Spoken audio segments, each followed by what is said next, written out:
happy being recorded, and give you the option to come out if you're not. Before we kick off with our speaker tonight, I just want to give you a couple of updates, although in saying that I'm updating you and not a massive amount, to be fair. The upcoming events for February, we're in the middle of finalising the branch events. So look out on the web page and on Eventbrite and in the newsletter for updates on those. On the 9th of February, we've got a senior leaders event. Alison Woods is coming to talk about IR35 or off payroll and some of the legal impacts of Brexit. That's an invite only event. If you're a fellow, you should already had an invite for that. If you haven't, let me know and we will get that to you.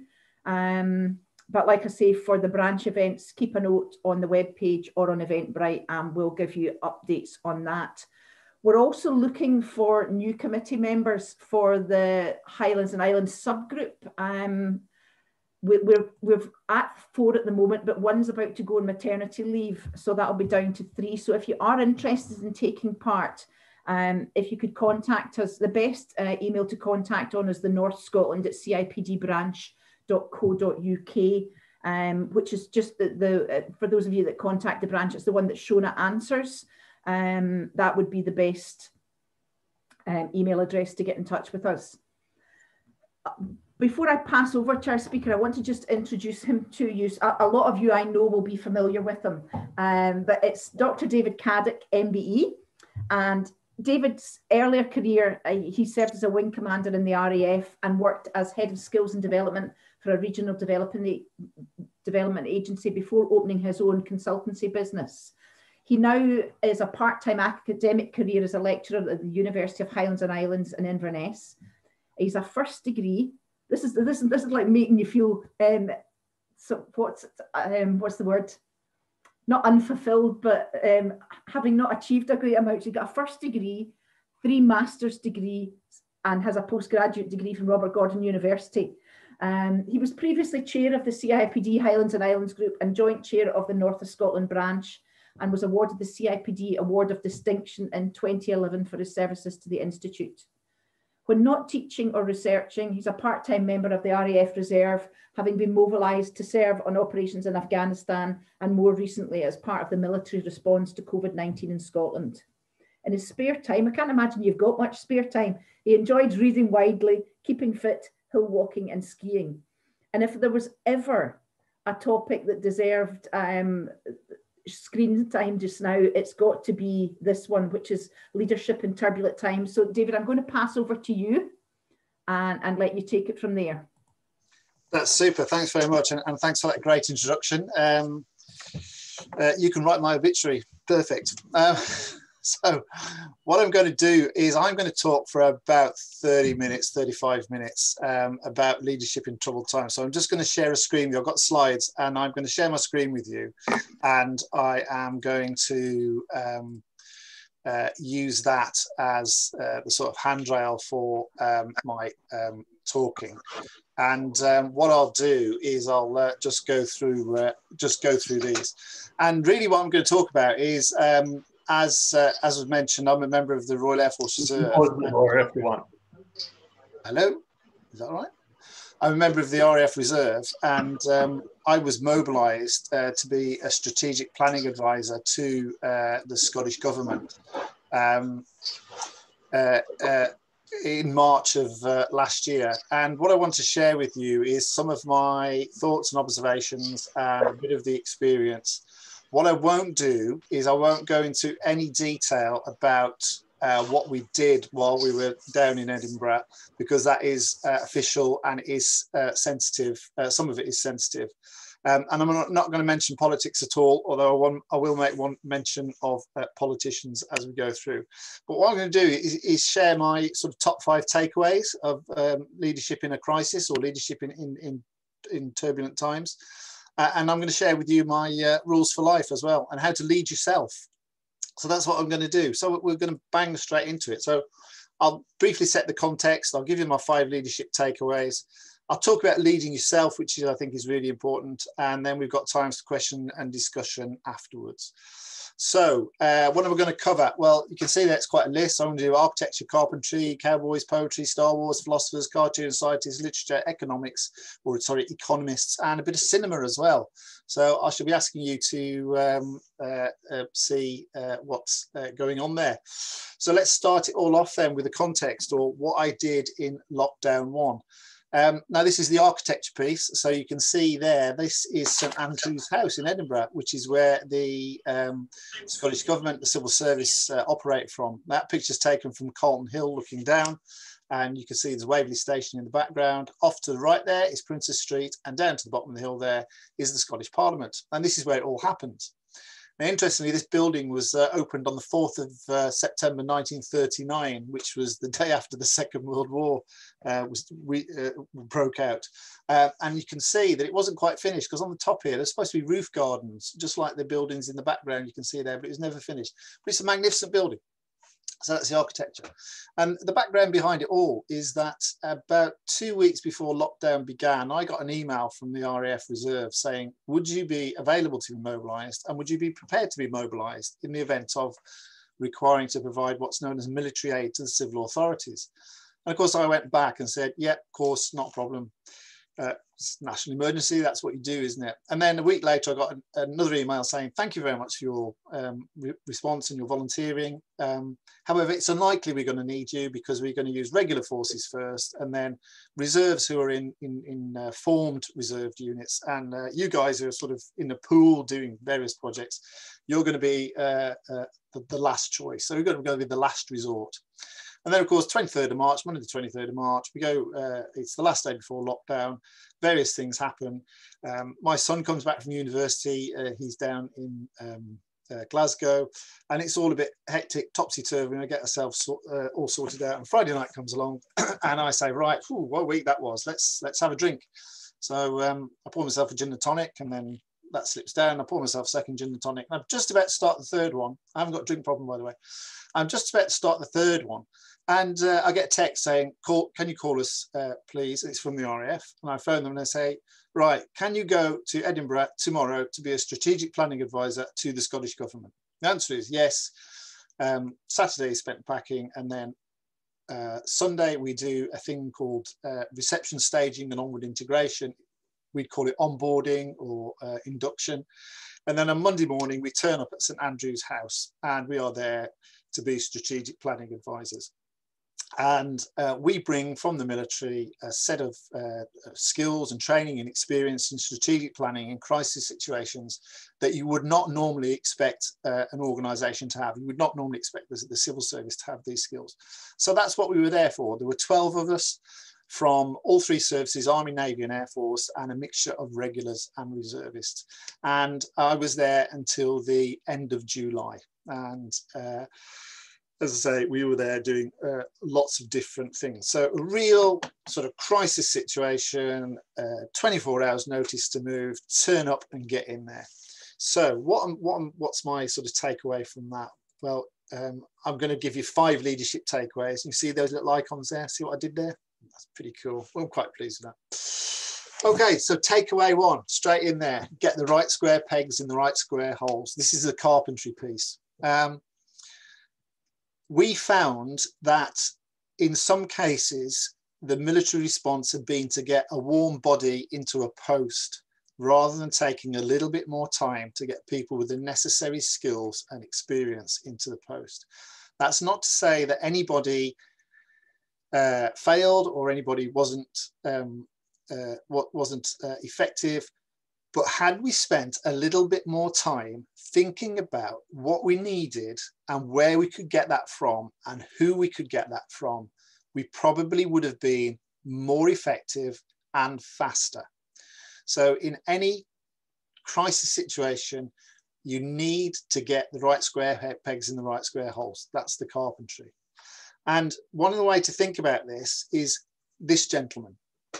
And this is my cowboy now. Anybody know who this is? Okay, it's Wyatt Earp. Now, Wyatt Earp was a sheriff, and it was gunfight at the OK Corral. He was the man. And he said, in a gunfight, fast is fine, but accuracy is final. And what he meant by that is, it's all very well doing things quick, But if you're not on target and you're not accurate, you're really wasting your time. And then he said, you have to take your time in a hurry.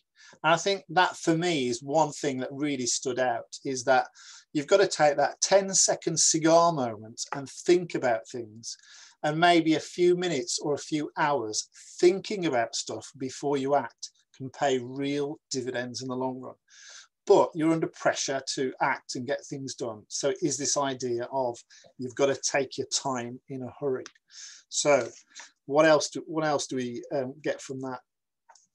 Well, if you don't do that, if you don't get the right square pegs in the right square holes, and this is where you get to Star Wars, because you see that little Star Trooper, he's facing the wrong way. And one of the things you've got to think about is actually not everybody is going to be up to the job. And you as a leader have got to be prepared to deal with it. And that means getting somebody in who is up to the job. And one of the things that we found, not so much with the military, but with many of the agencies that we're working with, it was that we found that people simply weren't up to the job in a crisis situation, and you've got to deal with that. And I know that everybody out there will have a story of somebody who perhaps isn't great at day-to-day work, but comes a crisis and they'll step up to the plate, and it will be water into wine moments, and they'll really deal with it and they'll really come to the fore.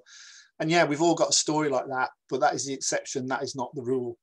And if people aren't up to the job in a peacetime, in normal times, they're not going to be up to the job when the pressure is on.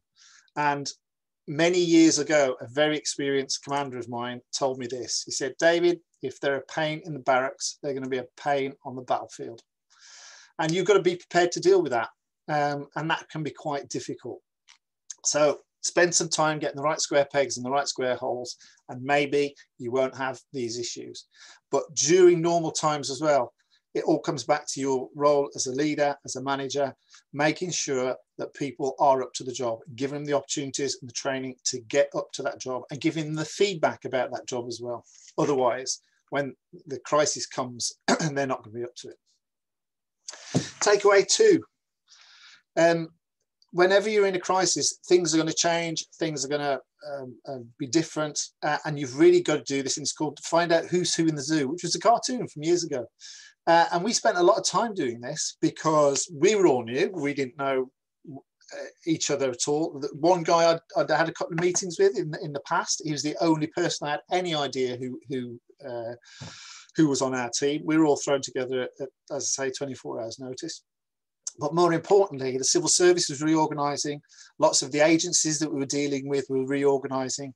And it was really important that we did, you call it your stakeholder analysis in different organisations, but it's finding out who's who in the zoo and who's responsible for what. And one of the things that we found worked really well, which was really simple, was we went and robbed this massive whiteboard. I should just take a step back there. So all the civil servants, the civil service, had been sent to work from home, apart from a few essential people. So when we moved into St Andrew's House, it was deserted. And I really love the building. It's a great, fantastic Art Deco, brass everywhere, marble staircases. It's lovely. It's really good. I'm not sure I'd like to work there when there's lots of people in it, but essentially it was deserted. You could have had a great game of hide and seek if you wanted to, 6 floors to hide in. But we went and found this massive whiteboard, which we just helped ourselves to, because that's what you do. And we had this in our office space. We had a floor plate down in the basement with a great view of the bins, if anybody's interested.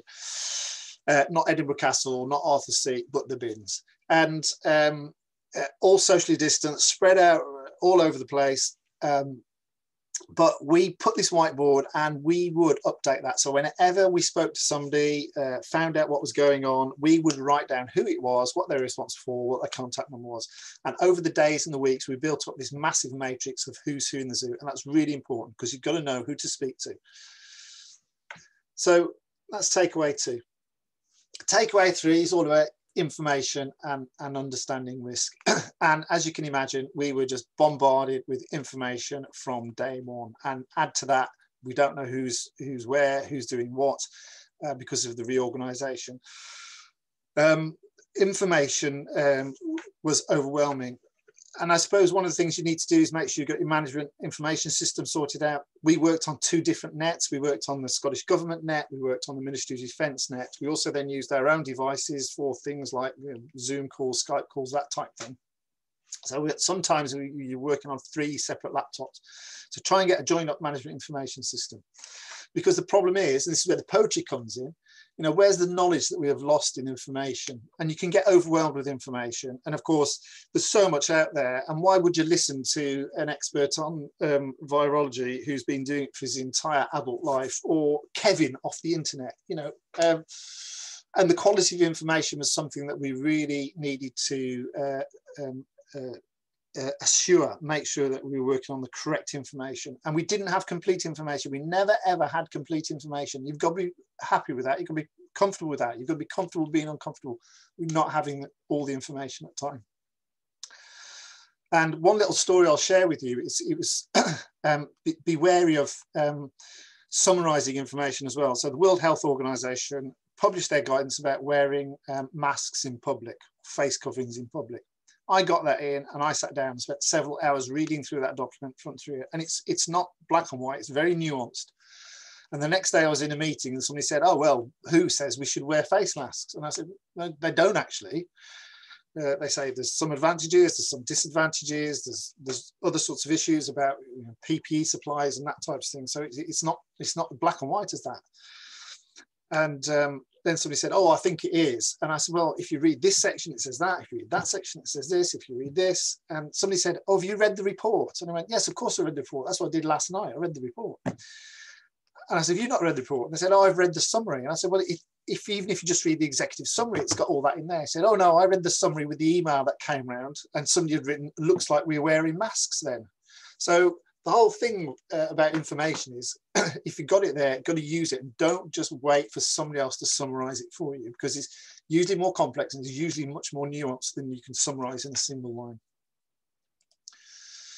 The other thing we need to do is, what I say is, look to history, because one of the things we sat there and said was, and I said it from day one, I said, oh, I've never done a pandemic before. And I said, oh, neither have I. And I got to thinking, and it's one of my colleagues said to me, he said, oh, Dave, you've never done a pandemic before. And I said, no, but somebody has. And this is Mark Twain, this is my literature piece. History does not repeat itself, but it rhymes. So I went and got this book, and it's called Pale Rider. It's all about the Spanish flu in 1918 and how it changed the world. And yes, it is over 100 years ago. And yes, the medical science and medical technology has changed dramatically, but they faced all the same issues that we are facing today. Do you open schools? Do you provide free school meals? Do you make people wear face coverings in public? Do you quarantine entire nations, or do you just quarantine bits of them? How do you protect your vulnerable? Do you do isolation? It's all in there. They've done it before. And just reading that gives you a sort of sense of how these things can work out and how they can pan out. So again, if you're thinking about information, somebody has always done something before, and you can look to history and try and find out what that was. The other thing we need to think about when talking about information is information and risk. And some of you might recognize this gentleman here. This is Clint Eastwood. And he starred in a film called Dirty Harry. And you probably remember this classic quote from Dirty Harry. You've got to ask yourself one question. Do you feel lucky? Well, do you, punk? Now, I would suggest, if you've got to ask yourself that question, you really don't understand risk. Now, in the military, we do understand risk, and we spend a lot of time about risk. One of my colleagues was a submariner, so he was from the Royal Navy. He spent his entire career in submarines. He knows all about taking a nuclear reactor, some really explosive and dangerous weapons, 100+ blokes and women, and put them all together in a big long steel tube and put it under the ocean for 3 months. That's quite a risky business. So they're pretty good at risk and risk management. And one of the things that we found strange was that whilst the government and the other agencies were very risk averse, our attitude was, don't say you can't do it. Ask yourself the question, is it safe? And if it's not safe, how can we make it safer? And people's attitude to risk varied. And of course, you've got to put yourself in the position of the other people. So I was listening to the radio just the other day, and I heard a lady who was an accident and emergency nurse, and she said, you should not be going out and walking your dog twice a day in these wintry conditions, because if you fall over, you will swamp A&E and we can't cope. So she's had a very clear view about risk. If I was a mental health advocate, I'd be saying you have to go outside and walk every day, because if you don't, it's going to severely affect your mental health. Or if I was a GP, I'd be saying you need to get exercise, so you need to go out and get fresh air and get exercise. And if I was an animal welfare expert, I'd be saying your dog needs to go out twice a day, otherwise, you know, it's cruel and it's going to go mad. So you look at risk, and you look at risk from different angles depending on where you are, but you really need to understand risk, and you really need to understand how to manage risk. Takeaway number 4, remember there is always self-interest. And we like to think that in a crisis we'll all sort of pull together and do all those things, and genuinely we do, genuinely do. And I can honestly say that I was very proud of the sort of team that I worked in, and the people I worked with, the civil servants and the other agencies, and what we did, and the way we all pulled together. But there is always self-interest, and it comes on to, oh, wrong way. It comes on to this chap here, Adam Smith from the Wealth of Nations. This is my economist. Some people say he's a philosopher as well. But it's not from the benevolence of the butcher, the brewer or the baker that we expect our dinner, but from their regard to their own interest. And I think that's absolutely true. I'm not saying it's a good thing or a bad thing. It's a thing. So if you are running a union, you'll want to get the best deal for your union members. If you're running a business, you want the best deal for your business. It's just the way it is. And this is my only political comment I will say. And that is, when a politician says they're not being political, that is not true, because everything a politician does is political, and you need to recognize that. So the self-interest out there, it's a thing. Just accept that it is a thing and recognize it, because if you do that, you can understand why people will behave in certain ways. And that's important, particularly when you're in a crisis. Takeaway 5 is communicate. It's all about communication. It's communicating with within your own team. It's communicating with those around you. It's really important. I think we were really fortunate. The chap who was heading up our team, every morning at 8:30, we had a brief. So we'd all been at work. We'd all got our sort of systems up and running, clearing emails. But at 8:30, he would stand up and very, very honestly tell us what was going on, warts and all. And then we'd go around the room and we would very honestly tell people what we've been doing and the things that we had been involved in. And we repeated that process at 4:30 every day as well, which meant that as a team, we were all informed twice a day, and we were sharing information and we were sharing knowledge. And you need to communicate. And again, it comes back to your management information systems. How do you manage those information systems? So you've got that information and you are communicating it to the people who need to know.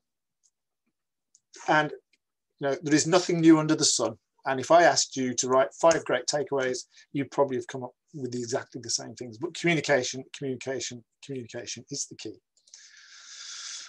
And here we are, Albert Einstein. He's my physicist and a bit of a philosopher as well. And he said, I speak to everybody in the same way, whether he's the garbage man or the president of the university. Absolutely right. And the reason I've got that slide up there is because, as I said, St Andrew's House was empty, more or less. But the 2 sets of people who are in there who are crucially important, they were the cleaning staff and they were the canteen staff. And we spoke to them. We went out of our way to speak to them. And it's quite funny, at the end of the sort of second week we'd been there, so we got ourselves in, got ourselves set up, found out what we were doing, working away. Towards the end of the second week, the cleaning supervisor came in and he said, can I have a word? And we went, yeah. What's the problem? He said, is everything okay? And we went, yeah, of course it is. And he said, it's just, you've been speaking to the cleaners. And we said, why wouldn't we? And he went, oh, just nobody ever speaks to the cleaners. And we went, well, let's put it this way. They're probably the most important people in this building, because if they don't do their job properly, we all go down. And we were rigid about distancing, about hand washing, about hand wash, hand gel. I think we were drowning in it. I certainly was taking my temperature when I got up in the morning, and I was taking my temperature when I went to bed at night, because our first priority was to protect the force. Because if we caught COVID or we had to self-isolate, we could not do our jobs. So we spoke to the cleaners because these are people, A, they're human beings, they deserve to be spoken to when you're walking past them in the corridor, and B, they do a really important job. But they were quite amazed that we took our time to speak to them, and they said, nobody ever speaks to us. And it was the same with the canteen staff who said, we really like having you guys here. You're such fun, you talk to us.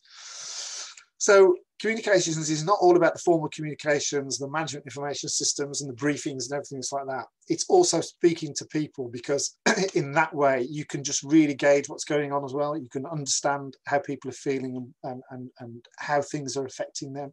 So communication is really, really important at all levels. So I'll just summarize them, and you can see what I've done here with my slide. I've got takeaway and I've got a takeaway meal, and I'm going to tell you a little story about that. So my 5 leadership takeaways is quite simple. The first one is get the right square pegs in the right square holes. You do that, everything else will follow. Find out who's who in the zoo. Find out who you need to speak to. Understand information, understand risk. Get the management information systems in place and understand people's attitude to risk. Remember that whatever you do, there is always self-interest. It's not a good thing, it's not a bad thing, it's just a thing that you need to understand. And finally, you've got to communicate and communicate and communicate. And I'll just bring you back to the fish and chips there, because one of the ways, and it sort of leads into what I'm going to talk about next, which is leading yourself. Every Friday, fish and chips was on the menu in the canteen, and every Friday we went up as far as we could en masse, and we all got our fish and chips, and we sat at these tables, which were 2 meters apart, so you couldn't really have a decent conversation at all. But it was our little ritual. And in the military, you have these little rituals, and in particular on submarines. So it would be curry night Thursday, fish on Friday, steak night Saturday, roast on Sunday. And there's a very good reason for that. It's so you know that it's Friday or Saturday or Sunday. So these building in these little rituals and routines where the whole team can come together sort of informally and communicate is really important. So that's the 5 management takeaways about crisis. So I'm now going to share with you a bit about leading yourself. And this is David Caddick's Pearls of Wisdom. It's just what I did while I was there, and it seemed to work for me. And I offer it up there for you to sort of think about. And there's 3 of these. And the first one is get a balance. And you've got a balance, so that the top left there is, yeah, physical fitness. So I used to walk to work every morning. It was about a 20-minute fast walk. And then in the evenings, it's a sports kit, walk to work, fast walk. And then in the evenings, I would run back just to get a bit of a jog. And I could extend the route. And that worked fine until about the 3rd week when I slipped on the cobbles, which Edinburgh is famous for, and hurt my knee. So then I was reduced to hobbling for a bit and then walking. And then I eventually got back to running just before I came back. But it's really important you do something to keep yourself physically fit, whether it's that sort of thing. And again, in the military, it's something that we have been, it's part of the culture. We also have the prison PT, as we call it, so something you could do inside of a small cell, and that's press-ups and sit-ups and all those sorts of things. But wherever you are, you can do some sort of physical fitness. It's really important, I think, because that leads us on to the next one, and it's you've got to have a healthy mind. So healthy body, healthy mind. And it's all about managing your own stress. It's all about not being overwhelmed by events. And it was, you know, I'll be quite honest with you, it's pretty overwhelming. I mean, I must say, I sat there on the first morning and went, what am I doing here? What is going on? You know, this is really serious sort of stuff. But you've got to have a balance. And I'm a great believer in a healthy body, a healthy mind. The 2 things work together. And there's lots of different ways to do it. And my colleague, who I work very closely with, she was an army reservist, but also mental health. She was a mental health specialist. And she had a great mug, and it just said on it, everything will be okay in the end. And if it's not okay, it's not the end. And we just sort of use that as something to just something to keep your mind going. Because that leads into the most sort of third thing about the balance, and that's get a decent night's sleep. And again, I've been taught sleep is a duty. You must sleep, particularly in my early days when I was regular years ago. People used to say you could fall asleep on the washing line, because we learned to sleep wherever we were. As soon as you got a bit of spare time, you go to sleep. I even have a friend who used to fall asleep while he was having his hair cut by the barber, because what were you just sitting in a chair? So why not? I get 40 winks. But I used to go to bed at 10 o'clock every night, and I'll be up at 6 o'clock every morning, and I would get a nice night's sleep. I would make sure that I relaxed before I went, because we were given no end state. We didn't know how long we were going to be there. It wasn't you're going to be there for 2 months, so you could really work hard and thrash yourself. We had no end state. We didn't know when we were going to be, when anything was going to finish. So you got to sleep. That's really important. And then the fourth thing is take a bit of joy in simple things, a bit of pleasure, have a laugh. Humor is great. My colleague, who I just mentioned, she thought it was really funny to, after lunch, as we got in the lift to go back down to the basement, all 6 floors, she thought it was really funny to run down and press every button on every floor so the lift stopped and the doors opened. We in our 50s, we should be doing that sort of thing. But actually, it's a great stress release. It was a great bit of fun. So you've got to take simple pleasure in that. One of the things I liked was walking past Princess Street Gardens and just looking at all the flowers there, even though the gardens were closed early on, because you could see a bit of nature. So you've got to live your life in a balance if you're leading yourself. And if you ignore one of these elements, pretty soon something else is going to go as well. So think about that. Live your life in a balance. I think as well, you need to keep a perspective. And one of the things that I always had was that my initial training in the Air Force was pretty hard, actually. And I did a thing called the Junior Regiment Officers course, known as J course. And it's a bit of a joke. It's not as hard as my J course. But you need to have done these, pushed yourself so that you can look back and say, well, I did that, and this is not as bad as that. And I think one of the things that really encapsulated it was I was listening to the radio one morning, and they were talking to the Chelsea pensioners at the Royal Hospital of Chelsea. And they had quite a bad COVID outbreak, and quite a few of their members had died, and they were interviewing this guy, and they'd set up a pub, which was basically just a big tent in the grounds, and they were all sort of socially distanced and sitting there by themselves, drinking their beer from the COVID arms, they called it. And they said it must be really hard for you not being able to be close to your friends, and you've lost so many friends. You know, it must be really hard. How are you coping? And this is what the gentleman said. He said, I've got a comfy bed, plenty of beer, and nobody's shooting at me. And that was his perspective on it. And that became a bit of a saying for us as well. You know, well, you know, comfy bed and plenty of beer and nobody's shooting at us. What else do you want? You've got to keep that perspective, I think, if you're going to lead yourself. And to do that, I think you need to, when times are easy, you perhaps need to push yourself a bit, take on those challenges. And I'm not saying that you've got to be, you know, a commando or a paratrooper or whatever, but it might just be, you know what, I've never run 5 kilometers before and I'm going to do it.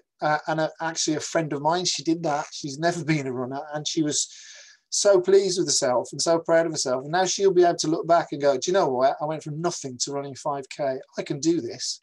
So you need to have that experience to give you that, if you like, resilience and that sense of perspective.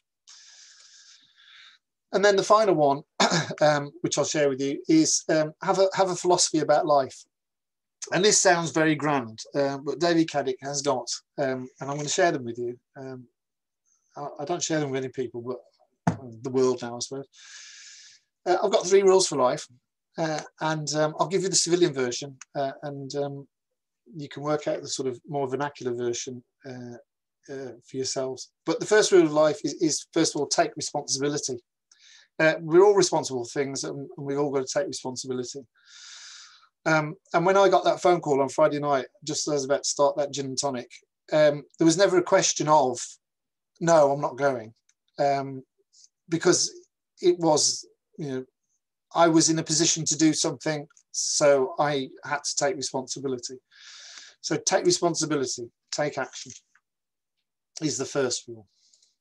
The second one is quite simply be kind.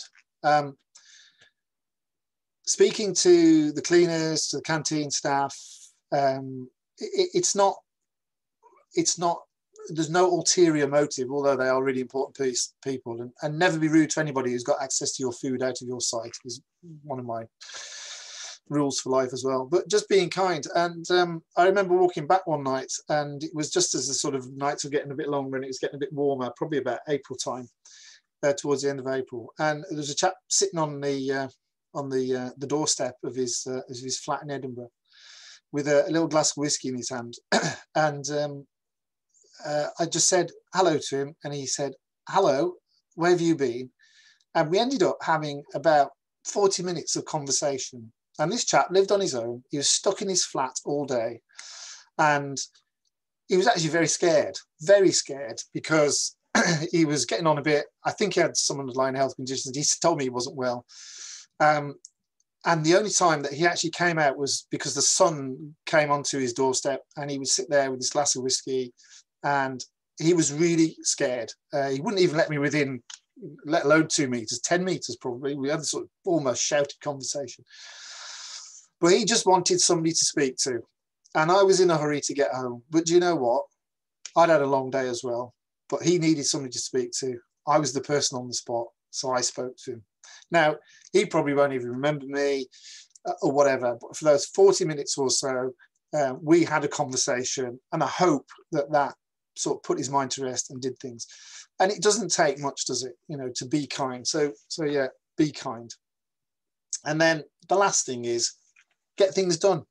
If you've got stuff to do, just get it done. So take responsibility, be kind, and get things done. And that's David Caddick's 3 rules for life. So that's me. 5 leadership takeaways. Leading yourself, 3 things to do, and 3 rules for life. And now I think we have got time for question and discussion. So I'm going to stop sharing the screen with the slides on, and I'm happy to take your questions.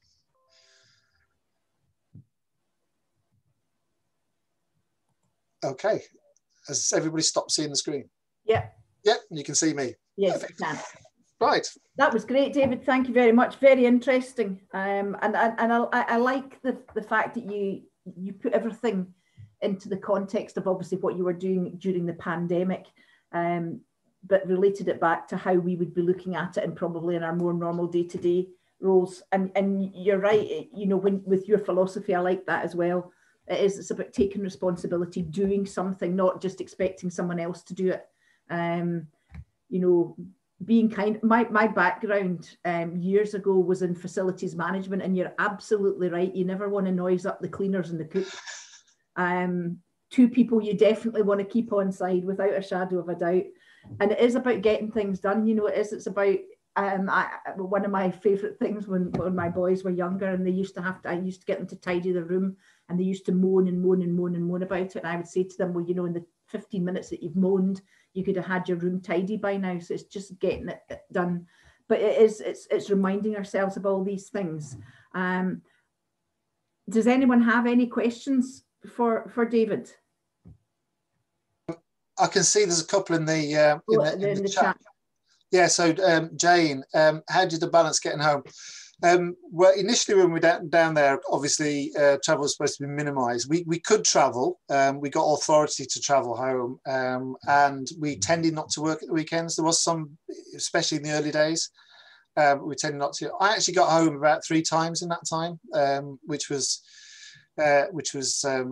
pretty good. And it wasn't because I didn't want to come home, but it was just trying to balance everything else out. And my son, who was, I got 2 boys. one had just finished Sandhurst, so he's a regular army officer, and he, didn't have a passing off parade or a ball or all that sort of stuff. So he came by when he actually finished Sandhurst and stopped off on his way up. So we had a nice sort of Saturday night together there. And then my other son, he's in the Army Reserve, so he was going down to Sandhurst, so they stopped on the way down to see me as well. So yeah, Bella's getting home, but of course you've got the Zoom and Skype and all that sort of stuff. So it was pretty good. And what I thought was really reassuring as well is, if things got really difficult, I could always just jump in the car and drive home. But I must say it was quite surreal driving on virtually empty roads. The one I think it was the first time that came home, which was probably after being there about 3 weeks. And I was driving up the A9 from Perth. I hadn't seen another car on the road all the way from Perth up to Inverness, except when I got to lay-by 114, which is just outside Kingussie, and I saw a guy parked in the lay-by skipping. And he had a skipping rope, and he was just skipping in a lay-by. It was bizarre. But yeah, so there we go. Getting home. We got home enough. There's another couple of questions. Yeah. Sorry? There's another couple of questions. Yep. Hazel's asking, what would you say is a cardinal sin for a leader? Oh, that's a good one. Yeah, I think it. Hubris. The thinking that you know it all. I mean, one of the things that we discovered, there was nobody's got any answers. It really was, and I talked about Pale Rider, that book, going back and see what happened before, and it really was, wow, what do we do now? Well, let's see what they did before. What can we get out of this? I think there's hubris if there's sort of leadership that you know best. You will be required to make decisions, on probably imperfect information, and you make those decisions with the best information that you have at the time. They might be very good decisions, but they might turn out not to be. But if you have hubris that you think that you know best, then I think that is a huge cardinal sin. And we probably need the equivalent of the Roman slave who used to sort of whisper in the ear of the emperor, remember, you are but a human. I think that's really important. So yeah, hubris, I think, is a cardinal sin. And if we look to events in America, we might draw some lessons from that. There's a question from Susan who's saying, and this is obviously particularly relevant given how we're operating just now. What's your advice for leading people, first line management, that you can't see or be in the same physical space as? Yeah, really good question. Because I physically only ever met 5 people out of the tens that we worked with the whole time that we were down there, other than the team of 12 of us that were there. I really think that being able to see people is really important. One chap we used to work with obviously didn't want to be seen at all. I don't know why, but I never knew what he looked like, well, what he came. But I think seeing people for the first time is good. I think you need to have the ground rules fairly sorted out, and it's just like any sort of meeting. What are you meeting for? What's the purpose? What's the agenda? What are you going to cover? What are the outcomes? It's all the basic stuff that you need to get. And so tell people what the meeting is for, tell them what you're going to cover, and do that, and then either summarize it at the end or produce a set of meeting notes or something like that.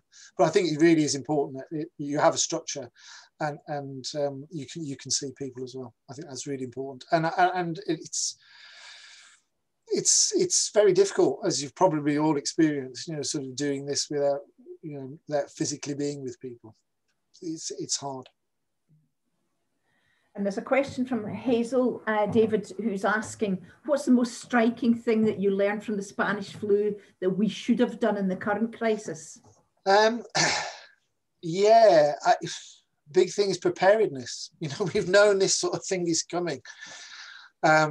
and we could, I think, prepared a lot more for it. I think we've forgotten a lot of the lessons about the Spanish flu as well.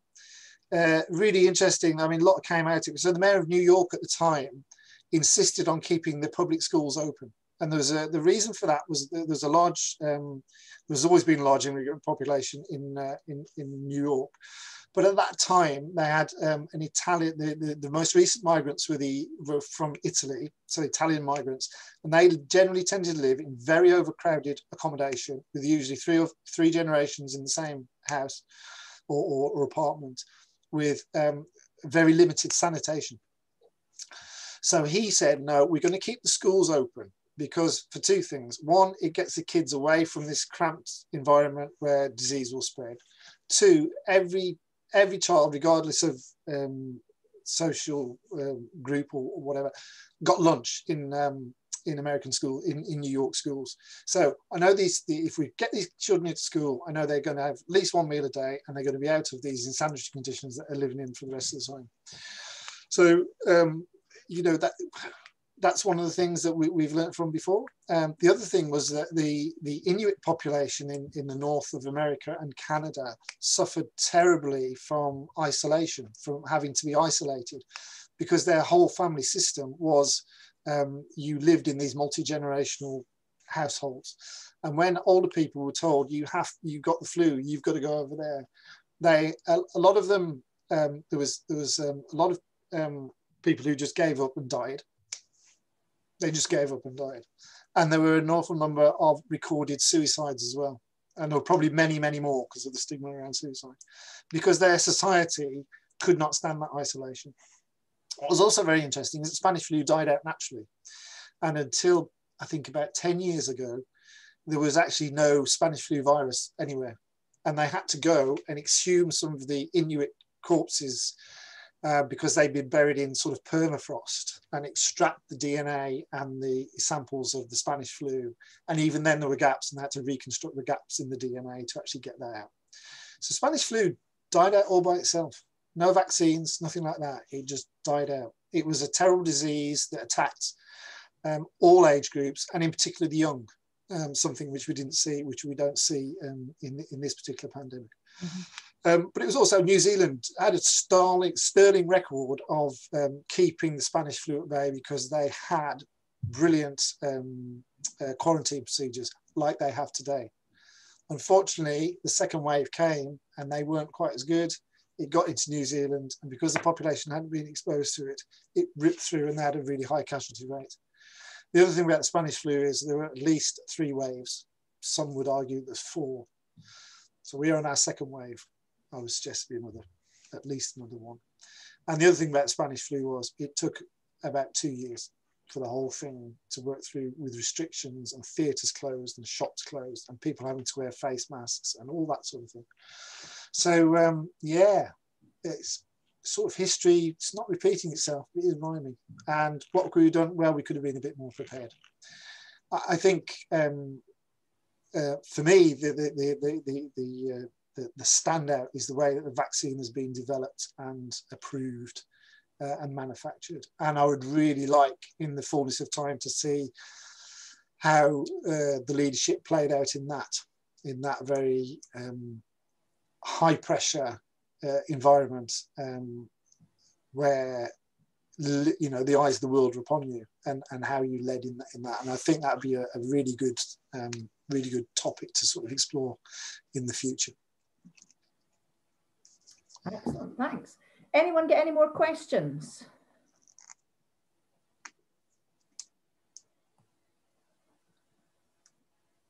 Nobody? No, don't see any coming in. I mean, and that's, David, that was really interesting. And like I say, I loved your delivery style. Really, that really resonated with me. Thank you so much for giving up your time. Really appreciate that. I always say this at the end, and I really do mean it. It means a lot to us that people give up their time to deliver to the branch. But really, thank you so much for that.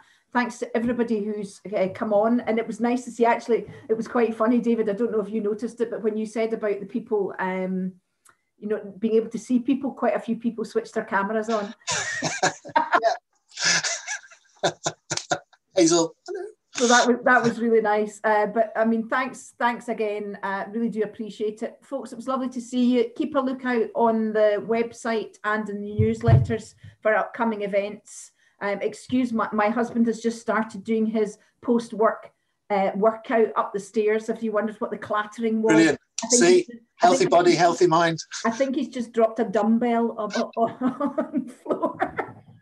Before we go, can I just say, you know, it's a really short notice mobilisation for me, but and because Anne's here, but my colleagues at Inverness College UI were fantastic. They just picked everything up. I mean, I literally sent an email on Monday saying, "Look, really sorry, I've just been mobilised. Don't know when it's going to end."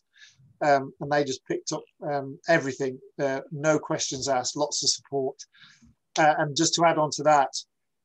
I was demobilised in the middle of August because got a bit of leave at the end of it, and then in a couple of weeks later I was approached to go and be chief of staff down in Whitehall for 6 months, and I said, look, I'm not prepared to do 6 months because, you know, I'd be living in London, away from 6 months, that sort of thing. I could do 3, and they said, oh yeah, we'll do 3. So again, went back to my colleague and said, look, I'm going to be mobilised. I'm going down to there. 2 days before I was due to go, that was cancelled. Then before Christmas, I got the phone call. Look, we need to stand the team up again because of vaccination rollout and everything else. Are you available? Are you prepared? And I went, yeah, I am. And then that was turned off. And then on New Year's Day, I got text saying, it's back on again. Are you available? And I went, yes, of course I am. And then a week later, they said, no, it's off again.